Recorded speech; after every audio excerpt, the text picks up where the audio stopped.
Sim racing is an exciting hobby. You get to drive cars that you would never be able to drive in real life on circuits that may not even exist anymore. You get to experiment with a lot of combinations, and depending on your hardware, the experience can be very immersive. You can drive on a single screen with a Logitech wheel and pedals, or drive on a triple screen setup with direct drive wheels while sitting in a motion ring. Oh hell, you can even drive with a VR headset on your head. On paper, this is a very exciting hobby. But in reality, I have to ask, is sim racing boring to watch? There are certainly a few things that I can list here, but I don't think all of them mesh together to create an overall picture. That said, here's my list. The first problem I see is onboard footage not selling the vibe of driving. Now again, depending on setups, you might have your monitor close to you, or you might have it further away. The point is, most accurate setups have a low FOV that on a video just doesn't sell the speed of the car, making the driving look a lot more boring than it probably is. Some of the workarounds here is that you can have a triple screen setup and you try to showcase that. Another example of finding a solution, I guess, is racing in VR, but that again is just depends on the person if they can afford a VR headset or if they feel comfortable enough to race in a VR headset. And that is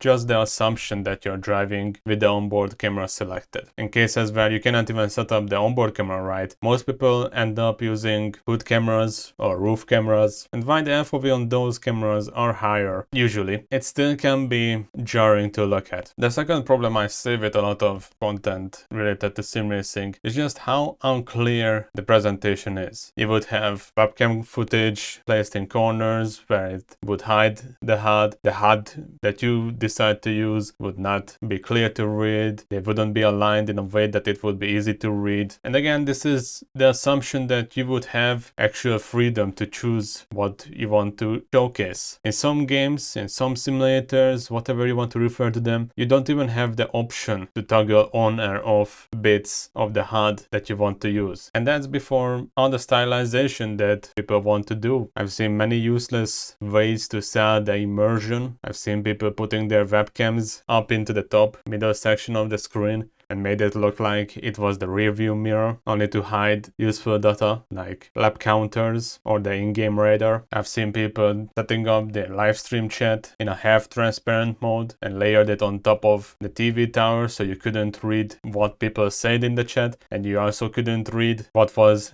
the order of the cars on track. In most cases, you don't see people using track maps, which would help, especially with edited content where you cannot tell which sector or which part are they at on the track. And another problem I see with sim racing presented is commentators. You cannot tell at first glance these days how serious the league you're watching is, or if it's actually a league. It could be a simple weekly event, or it could be a very serious league hosted. At first glance, you cannot tell the difference between leagues anymore. And I think that's partially thanks to the difference between real life and online. In real life, lower division races often don't get broadcasts, but in sim racing, all it takes is one person to say, hey, if you want, I can do this. You could have the most casual races presented in the most professional way, and no one would be able to tell the difference between the two things. And if everything is serious, nothing is. I can think of plenty of races that I've did in the past that I enjoyed and decided to share it around, maybe revisit it and do a commentary on it, only to then realize it that I ended up making the race itself look a lot more serious than it was back then. And on the flip side, when something ends up being unexpectedly funny, people might expect the serious tone and look at it as a flaw in the system. And in addition to all of that, there's also the what do people want to see factor. On this channel, for example, I know that a lot of people just prefer to see the interesting bits of the race. So if you did an hour-long race, if you want to showcase all of it, the best way to do that is a live stream. But if you want to turn that into a video,